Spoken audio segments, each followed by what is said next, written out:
সেই ফাতিমাতুজ জাহরা রাদিয়াল্লাহু তাআলা ওনাকে আল্লাহর হাবিব বলেন, আম্মা জান, ও আমার কলিজার টুকরা, বিদআম মিন্নি, হুজুরের ভাষা, বুখারী হাদিস, বিদআতুম মিন্নি, আমার ফাতিমা হচ্ছে আমার কলিজার টুকরা, আমার শরীরের একটা অংশ। আল্লাহু আকবার। বিদআতুম মিন্নি, আমার ফাতিমা কলিজার টুকরা, আমার অংশ, আমার মা। আমি দেখতে পাচ্ছি আমার আল্লাহর দয়া দিয়া আপনারও আগে একজন গরিব মানুষের স্ত্রী জান্নাতে যাবে। ফাতিমা রাদিয়াল্লাহু তাআলা বললেন, আল্লাহর বন্ধু, আয় আমার আব্বাজান, আপনি বলেছেন আমি জান্নাতের সকল মহিলাদের সর্দারিনী হব, আর আপনি বলতেছেন আমার আগে আরেকজন জান্নাতে যাবে। কথাটা কি কেমন হয়ে গেল হুজুর? আল্লাহর হাবিব বলেন, তা যদি জানতে চান, তা যদি বুঝতে চান, আম্মা জান আপনি চলে যান ওই মহিলার বাড়িতে, যে মহিলাটা আপনার আগে জান্নাতে যাবে। কেমনে যাবে, কিভাবে যাবে আমি আপনাকে পরে জানাবো। আগে আপনি দেখেন তিনি কি এমন আমল করলেন যিনি জান্নাতের সর্দারের আগে জান্নাতে যাবেন। জান্নাতের সর্দার তো আগে জান্নাত উদ্বোধন করবে, তারপরে তো সবাই জান্নাতে যাবে, কিন্তু আপনার আগে কি করে জান্নাতে যাওয়া সম্ভব? একটু দেখুন, চিন্তা করুন তার আমলগুলো কি। আল্লাহর নবী সাইয়্যিদুল মুরসালিন কোরআন শরীফের সূরাতুন নূরের সূরাতুল মায়েদার 15 নম্বর আয়াত এবং অসংখ্য হাদিসের ভিত্তিতে যিনি আল্লাহর সৃষ্টিকৃত নূর নবী, কোরআন শরীফের সূরাতুল বাকারা 154, সূরাতুল আলে ইমরান 169 এবং অসংখ্য সহিহ বুখারীর অসংখ্য হাদিসের ভিত্তিতে যিনি আমার হায়াতুন নবী, সুবহানাল্লাহ পড়বেন না তো না? হে আখে নবী, হায়াতুন নবী, নূর নবী, তিনি বলতেছেন, আম্মা জান একটু দেখুন কি ব্যাপার ঘটলো, আপনার আগে কিভাবে সে জান্নাতে যাবে। আম্মা জান উৎসুক হলেন। নবীজির মা বিদআতুন নবী, আখেরি নবীর কলিজার টুকরা ফাতেমাতুজ জাহরা রাদিয়াল্লাহু তাআলা আনহা যাচ্ছেন তিনি ওই বাড়িতে, যেই বাড়ির মহিলাটা জান্নাতে যাবে, তার আগে গিয়ে দরজার দেখা যায় দরজা পরিপূর্ণ করা, দরজা পরিপূর্ণ খোলা নাই, বন্ধ করা। নক করলেন আস্তে করে, আওয়াজ করলেন, সালাম দিলেন, আসসালামু আলাইকুম, সালাম দিলেন। কোনো বাড়িতে ঢোকার জন্য প্রথম শর্ত কোরআনের ভাষা, 3 বার সালাম দিতে হবে। একবার সালাম খুলল না, দ্বিতীয়বার সালাম খুলল না, তৃতীয়বার সালাম খুলল না, করা করে আর ডাকা যাবে না, সঙ্গে সঙ্গে ফিরে আসতে হবে। তৃতীয়বারের পর যদি ডাকা হয় কোরআন সুন্নাহ লঙ্ঘন হয়ে যাবে। মুসলমান আপনার ডাকে সাড়া দিচ্ছে বা দিচ্ছে না, নিশ্চয় তার কোনো সমস্যা আছে, অথবা কোনো অসুবিধা আছে, অথবা আপনাকে তিনি চাচ্ছেন না। কি বুঝতেছেন নাকি? যেটাই হবে একটা গ্রহণ করবেন, কিন্তু 3 বারের পর আর ডাকা যাবে না। এটাই কোরআনের বাণী, হাদিসের বাণী। বলার সময়গুলি হয় না, সময় মাফিক আমরা প্রত্যেকটা বিষয় আলোচনা করার চেষ্টা পাবো, কিন্তু এখানে একটি জিনিস বোঝার বিষয়, ফাতিমাতুজ জাহরা রাদিয়াল্লাহু তাআলা আনহা তিনি সালাম দিলেন বাইরে থেকে। কোন মহিলা? যিনি হলেন আল্লাহর জান্নাতের সকল মহিলার সর্দার। ডাকতেছেন একটা গরিব বাড়িতে, যেই মহিলার স্ত্রী, যেই মহিলার স্বামী কাঠ কেটে বাজারে বিক্রি করেন, কাঠ কেটে বাজারে বিক্রি করেন, বিক্রি করা পয়সা নিয়ে এসে ওই মহিলাকে খাওয়ান। সেই গরিব মহিলার বাড়িতে গেছেন জান্নাতের সর্দারনী, যিনি হলেন সারা জগৎ শ্রেষ্ঠ সমস্ত মহিলার সর্দার ফাতেমাতুজ জাহরা রাদিয়াল্লাহু তাআলা আনহার মতো আর কোনো সর্দার মহিলা নাই। নবীর স্ত্রীদের মর্যাদা আলাদা, তার মর্যাদা আলাদা, তার মর্যাদা অনেক ঊর্ধ্বে। ফাতেমাতুজ জাহরা রাদিয়াল্লাহু তাআলা সালাম দিলেন। বলতে পারতেন, আমরা হলে কি করতাম, আরে গরিব মানুষ, দেখ খোল, কি কোন শিক্ষা গ্রহণ করুন। অহংকার থাকা যাবে না। সামান্য অহংকার জীবনের সমস্ত আমল ধ্বংস করে তাকে জাহান্নামী বানায় দেয়। কোনো সময় অহংকার করা যাবে না। কিছু আমল করার সুযোগ পাইছি, আল্লাহকে মানার সুযোগ পাইছি, হারাম কাজ ছেড়ে দেওয়ার সুযোগ পাইলাম, এটা আমার আল্লাহ পাকের দয়া। তিনি যদি দয়া না করতেন আমরা ভালো কাজ করার ক্ষমতা পাইতাম না। তিনি যদি দয়া না করতেন জাহান্নামী গুনার কাছ থেকে মুক্ত থাকতে পারতাম না।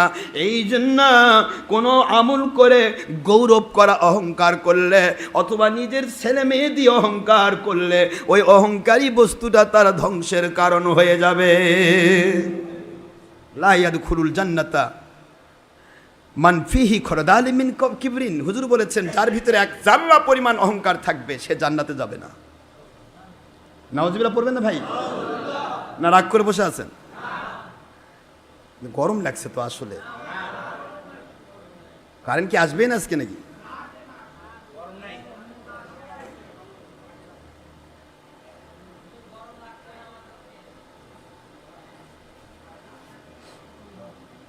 সালাম দিলেন, কি দিলেন বলেন তো? সালাম দিলেন। সালাম দেওয়ার পর ভিতর থেকে আওয়াজ আসতেছে, দরজা খোলা হলো না। দরজা খোলা, একটা নারী কণ্ঠ, খুললে তো অসুবিধা ছিল না। মহিলার সাথে কোনো পর্দার দরকার নেই। কিন্তু আমরা আহলে সুন্নাতুল জামাতের সকল আউলিয়া উলিয়াগণ তারা ফতোয়া দিয়েছেন যেই মহিলাগুলো দায়ুস মহিলা, যারা সব সময় পরপুরুষের সাথে কথা বলে, দেখা করে, ওই মেয়েগুলো পর্দানশীলা মহিলার জন্য চলে না। জোরে বলুন সুবহানাল্লাহ। কঠিন বিষয়। আমাদের সমাজটা কি হয়ে গেছে?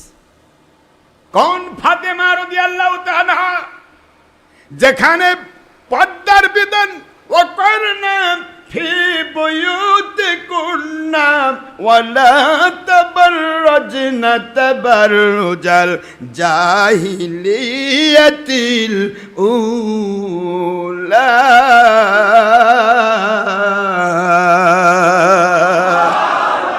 যেখানে বলা হলো, সব লাইন দিতে, যেখানে বলা হলো কোরআন শরীফের ভিতরে, কোরআন শরীফের সূরাতুল আহজাবের খুললেই পাবেন 33 নম্বর আয়াত শরীফ। খেয়াল করুন কত নম্বর আয়াত? 33 নম্বর আয়াত। 33 নম্বর আয়াত। এটা কোরআন শরীফে সূরাতুল আহজাব 33 নম্বর সূরা, 22 নম্বর ফারার ফার্স্ট পেজে ফার্স্টেই 32 দিয়ে শুরু হয়েছে আয়াত। এটা 33 নম্বর আয়াত। আল্লাহর হাবিব কোরআন দিয়ে বোঝাচ্ছেন, আমার আল্লাহ বলেন মহিলারা ঘরের প্রকোষ্ঠে অবস্থান করা, বাইরে যদি বের হতে হয় পর্দার বিধান রক্ষা করে বের হও। বের হওয়া যাবে কিন্তু পর্দা করতে হবে। পর্দা করে বের হওয়ার কোনো সমস্যা নাই। কিন্তু ফাতেমাতুজ জোহরা রাদিয়াল্লাহু তাআলা আনহা কেমন পর্দা করতেন?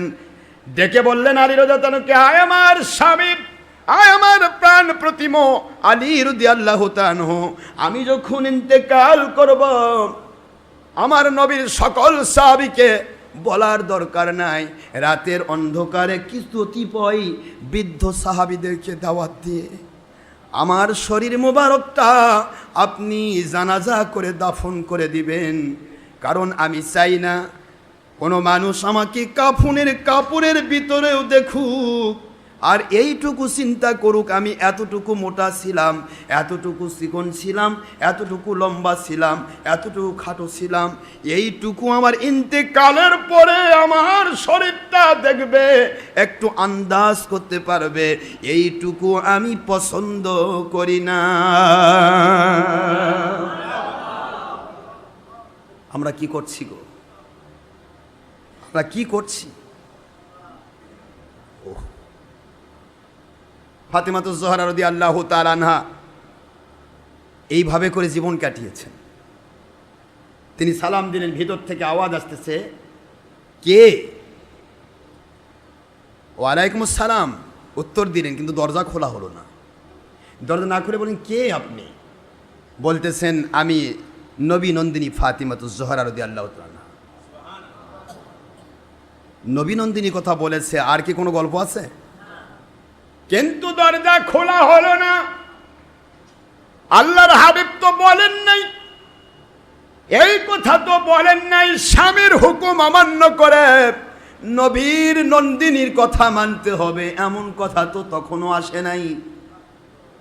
মহিলা বললেন, ফাতেমাতুজ জোহরা রাদিয়াল্লাহু তাআলা আনহা আমার নবীজির আওলাদ, আমার নবীজির সন্তান, আপনাকে আমি শ্রদ্ধা করি, ভালোবাসি, কিন্তু আমার স্বামীর কাছ থেকে অনুমতি ছাড়া আমি কারো সাথে দেখা করা কখনোই ভালো মনে করি না। সুবহানাল্লাহ জোরে কোন।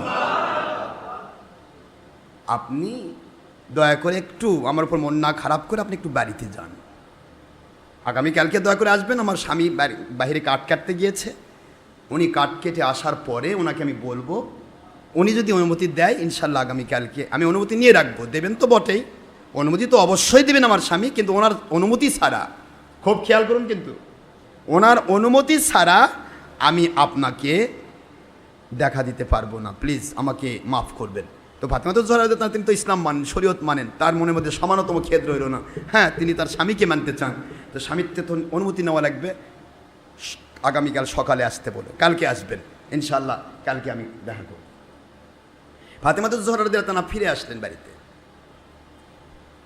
পরের দিন যাবার পথে ছোট্ট মানুষ হোসেন রাদিয়াল্লাহু দেখতে পেয়েছে। হোসেন রাদিয়াল্লাহু বলতেছেন, আম্মা জান আপনি কোথায় যাচ্ছেন? বলে, আমি এক বাড়িতে যাচ্ছি বাবা, একজন মহিলার সাথে দেখা করতে। আম্মা আমি আপনার সাথে যাবো। ছোটো মানুষ তো, তখন তো পর্দার আয়াত নাজিল হয় নাই, কষ্ট হচ্ছে নাকি আপনাদের? তো তখন পরের দিন তিনি আবার গেলেন, গিয়ে সালাম দিলেন। তো হোসেনের তো ছোটো মানুষ বলে, আম্মু গতকালকে যে আমাকে ছেড়ে চলে এসেছিলেন, এটা কি সেই বাড়ি? এই কথাটা ওই মহিলার কানে চলে গেছে। সালাম ফেলার পরে বলছে, হে নবীনন্দিনী ফাতেমাতুজ জোহরা রাদিয়াল্লাহু তাআলা আনহা, আমি আপনার সাথে দেখা করার জন্য স্বামীর অনুমতি পেয়েছি, কিন্তু আপনার সন্তানের সাথে দেখা করার অনুমতি পাইনি। একটু চিন্তা করেন তো, এই মহিলাটা কি কাজ করছে? এটা এখন কিন্তু চলবে না। এখন আওলাদের রাসূল, ওলিয়া উলিয়া বা নবীজির আওলাদ যারা, তাদের মর্যাদা আল্লাহ পাক পরবর্তীতে আয়াত দিয়ে কিন্তু আলাদা করে দিয়েছেন, যে যদি তার সন্তান সন্ততি, মা বাবা, আপনজন সবাই যদি ফিরে যায়, আল্লাহ এবং রসুল থেকে, ওলিয়া উলিয়া থেকে সব ফিরে যেতে পারে, কিন্তু আপনি যেতে পারেন না, কারণ আপনার কাছে প্রাধান্য পাবে আল্লাহ, আল্লাহ রসুল এবং উলিল আমরি মিনকুম, আওলাদের রসুল, ওলিয়া উলিয়াগণ, যেরকম সুবহানাল্লাহ, তাদের মহব্বত টিকে রেখে তারপরে আপনার পরিবার পরিজনের মহব্বত টিকে রাখতে হবে, তবে না তাদেরকে নিয়ে আপনি জান্নাতি হবে। আল্লাহর আদেশ। তখন তো ইসলামের সব কিছু কমপ্লিট হয়নি, ইসলামের কমপ্লিট হয়েছে তো আয়াত দিয়ে কমপ্লিট করা হয়েছে সেই আর সময়, বিদায় হজের সময়, হুজুর পাক সাল্লাল্লাহু আলাইহি ওয়াসাল্লাম ইন্তেকালের দিন, আল ইয়াউমা আকমালতু লাকুম দীনাকুম ওয়া আতমামতু আলাইকুম নি'মাতি ওয়া রাদিতু লাকুমুল ইসলামা দীনা, এই দিন পর্যন্ত, এটা তো সেই সময়। কিন্তু আগে তো অনেক আয়াত নাজিল হওয়া, যেগুলো এখনও নাজিল হয়নি, সেগুলি হুকুম এখনও আসেনি। কথা কি বুঝতেছেন আমার?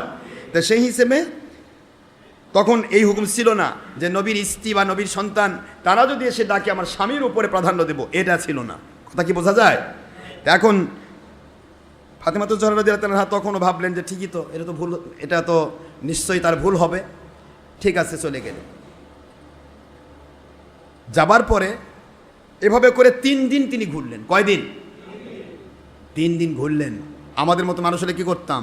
একদিন ঘুরছি তো ঘুরছি, অনেকে মোবাইলে যদি না পায় তাহলে আর রাগ করে কল দেয় না, তাই লোকটা ভালো নয়, মোবাইল ধরে না, কিন্তু ওই লোকটা কি পেশাবখানায় আছে, না পায়খানায় আছে, না গোসল করতেছে, নাকি মোবাইলের কাছে নাই, মোবাইল কি সাইলেন্ট করা, নাকি মোবাইল কি আছে সে বুঝলোই না, কল দিলেও মেজাজ খারাপ, এই ধরে না, মেজাজ খারাপ হয়ে যাচ্ছে। বাড়িতে গিয়ে নবীনন্দিনী জান্নাতের সার্টিফিকেট প্রাপ্ত শুধু নয়, সকল জান্নাতি মহিলার সর্দারিনী ঘুরে আসতেছে। সুবহানাল্লাহ পড়বেন না জোরে? 3 দিন এখানে অহংকার ধ্বংস করা হচ্ছে। কি ধ্বংস করা হচ্ছে? অহংকার। আল্লাহর হাবিব পুরা বোঝাচ্ছেন, আমি দু জাহানের বাদশা, সারা জগতের বাদশাহী আমার আল্লাহ আমাকে দিয়েছেন, আর আমার কন্যা দু জাহানের সকল বাদশার শ্রেষ্ঠ নন্দিনী, তিনি শাহজাদির শাহজাদি, যিনি জান্নাতের সর্দারিনী, সেই কন্যাকে দিয়ে তোমাদেরকে বোঝাচ্ছি, তোমাদের ভিতরে যেন অহংকার পয়দা না হয়, তোমরা সেইটা বোঝার চেষ্টা করো। সুবহানাল্লাহ পড়বেন না জোরে? অহংকার ধূলিসাৎ করে দিচ্ছেন। একটা কাঠুরিয়া কাঠের কাঠ কেটে জীবন নির্বাহ করেন, এখানে অসংখ্য শিক্ষা, একটা শিক্ষা দিতে গেলে আমার অসংখ্য সময় চলে যাবে। এখানে কাঠ কেটে জীবন নির্বাহ করেন, তার একটা স্ত্রী, সেই স্ত্রী নবীনন্দিনীকে ফেরত দিচ্ছেন। এটা কত বড় স্পর্ধা! এই স্পর্ধা তিনি পেয়েছেন কারণ তিনি তার স্বামীর এতাআত করেছেন। সুবহানাল্লাহ। স্বামী এটাকে বলা হয়। এই কথাগুলি আমি সময় মাফিক বলবো যদি হয়। মা বোনেরা, আমার সোনামণি আম্মারা, আপনাদের অসংখ্য শিক্ষা রয়েছে। যাই হোক, লাস্টের দিনে তিনি চলে গেলেন। যাবার পরে এবার তিনি একাই গেলেন, হাসান হোসেন কাউকে নিলেন না, জানেন যে এগুলো দরকার নেই, এত ভেজালের দরকার নেই, একাই গেলেন। একাকে সালাম দিলেন, সালামের জবাব দেওয়া হলো, তিনি ভেতরে ঢুকে পড়লেন। ঢোকার পরে দেখতে পান, ঘরের ভিতরে ঢুকেই দেখতে পান এক পার্শ্বে একটা দড়ি রাখা আছে। কি রাখা আছে? আরেক পার্শ্বে একটা ব্যাঁত দড়ি, পাশাপাশি আরেকটা দা, মতান্তরে আমরা হাসা বলি না, যে ঘাস কাটে, ময়লা কাটে, মা বলে তরকারি কাটে, কি বলেন আপনারা? বটি, হাসাই বলে, হাসি। তো ধারালো একটা বটি বা দা যেটাকে বলা হয়, দড়ি, বটি, হাসা আর একটা ব্যাঁত রাখা হয়েছে। ফাতিমাতুজ জোহরা রাদিয়াল্লাহু তাআলা আনহা, তিনি নবী নন্দিনী, খেয়াল করুন, তিনি বলতেছেন এগুলি কি, এই দড়িতে কি হয়, এই দড়িতে কি হবে? কয়েকগুলা দড়ি, এই হাসা আর এই মানে বটি আর এই যে কিটা, হ্যাঁ ব্যাঁত, এগুলো আমি রাখছি। কে রাখছে? আমি নিজে রাখছি। কেন আপনি রাখছেন? কেন, কি হয়েছে? নবী নন্দিনী ফাতিমাতুজ জোহরা রাদিয়াল্লাহু তাআলা আনহা, যেদিন আপনার আব্বাজান আমাদের হাবিবুল্লাহ আখির নবী হুজুর পাক সাল্লাল্লাহু আলাইহি ওয়াসাল্লাম, ওনার মুখ নিঃসৃত অমীয় বাণী শুনতে পেয়েছি, স্বামীর সাথে যদি কোনো স্ত্রী যদি অবাধ্য হয়, সারা দুনিয়ার সকল আমল করে সে জান্নাতি হতে পারবে না। আমার দুনিয়ার সামান্য জীবনে শান্তির প্রয়োজন নেই, আমার স্বামীর অবাধ্য হব না। আমি আদি অনন্তকালের জন্য নবীর কথা মেনে জান্নাতি হতে চাই। এই জন্য ও নবী নন্দিনী ফাতিমাতুজ জোহরা রাদিয়াল্লাহু তাআলা আনহা, আল্লাহর হাবিব বলেছেন, আল মারআতু ইযা সাল্লাত খামসাহা وصامت شهرها وطاعت بالها وحسنت فروجها وفي رواية أخرى وحفظت فروجها فلتدخل في الجنة মা শাআত। আল্লাহর হাবিব বলেন, মহিলা যদি 4টি কাজ করতে পারে, 1 নম্বর 5 ওয়াক্ত নামাজ, 2 নম্বর রমজান মুবারকের রোজা, 3 নম্বর স্বামীর হুকুম মোতাবেক চলা, 4 নম্বর সতীত্বের হেফাজত করে পর্দার বিধান রক্ষা করে চলা। আমি পর্দা করি, আমি সতীত্বের হেফাজত করেছি, আমার নামাজ রোজা মিস নেই। আমার স্বামীর তাআতের সামান্য একটু খলল যদি হয়ে যায়, আমার সকল আমল বাতিল হয়ে আমি জাহান্নামে চলে যাব। যেই নামাজ জান্নাতের চাবি হতো, সেটা আর জান্নাতের চাবি থাকবে না। যেই রোজা জান্নাতের নিয়ামত দিত, ওই রোজা আর রোজা থাকবে না। আমার জীবনের সকল আমল যখন আমার স্বামীর তাআতের ভিতরে, এই জন্য আমি এটা রাখলাম, এই ব্যাত রেখেছি, দড়ি রেখেছি। কোনো সময় যদি আমার স্বামীর মন থেকে এটা মনে হয় আমি তার একটি ক্ষেত্রে অবাধ্য, উনি আমাকে দড়ি দিয়ে বেঁধে ফেলবেন, এই ব্যাধ দিয়ে আমাকে প্রহার করবেন, ব্যাধ দিয়ে প্রহার করেও যদি সমস্যা না মিটে, তাহলে ওই আমার স্বামী প্রয়োজন বুঝে আমি তার কাছে নিজের জীবনটা দিয়ে দিতে চাই, আমাকে তিনি জবাই করে শেষ করে দিবেন। সুবহানাল্লাহ জোরে কোন। যদিও এত দূর পর্যন্ত যেতে হবে না, কোনো সময় এমনটি ঘটনা ঘটবে না, কিন্তু আমি এই পর্যন্ত রেখেছি, আমার স্বামী আজও আমাকে দড়ি দিয়ে বাঁধেন নাই, আজও আমাকে ব্যাঁত দিয়ে পিটান নাই, আজও আমাকে দা তোলেন নাই। আমি যেমন স্বামীকে আদর করি, মহব্বত করি, তিনিও আমাকে আদর মহব্বত দিয়ে সংসার চালাচ্ছেন। কিন্তু আমি আমার আল্লাহকে মানার জন্য, নবীজিকে মানার জন্য আমার স্বামীর হুকুম এইভাবে মানতে চাই। নারায়ে তাকবীর, নারায়ে রিসালাত, আল্লাহর ওলি হকের দাওয়াত সিদ্দিকিয়া দরবারের মুর্শিদ কিবলা। ফাতিমাতুজ জোহরা রাদিয়াল্লাহু তাআলা আনহা বলেন, আমার আল্লাহর হাবিব এই কথাই বলেছেন, ঘরের ভিতরে ব্যাত রেখে দাও, স্ত্রীকে ভয় দেখার জন্য, মারধর করার জন্য নয়। সুবহানাল্লাহ জোরে কোন না। মারধর করার জন্য নয়, ব্যাত রাখার হুকুম করা হয়েছে, যাতে করে স্ত্রী তার কথা অমান্য না করে, স্ত্রীও যেন এটাই মনে করে আমাকে মারবেন না।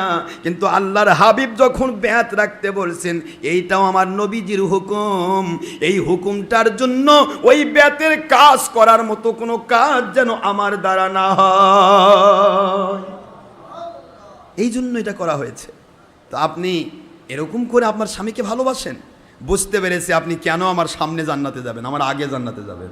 সুবহানাল্লাহ। ফাতেমা শুনেছে আখিরি রসুল হুজুর পাক সাল্লাল্লাহু আলাইহি ওয়াসাল্লামের মুখ হতে নিশ্চিত অমিয় বাণী যে আমার ফাতেমাতুজ জোহরা জান্নাতের সর্দারিনী, কিন্তু তার আগে একজন মহিলা জান্নাতে যাবে, যিনি এই মহিলা। তিনি হুজুর পাক সাল্লাল্লাহু আলাইহি ওয়াসাল্লামের কাছে সব এসে বললেন, আল্লাহর বন্ধু, আমি বুঝতে পেরেছি মহিলাটা তার স্বামীর ভক্ত, আর স্বামীর এতাতের কারণে তিনি এত বড় মর্যাদা পেয়েছেন। সুবহানাল্লাহ।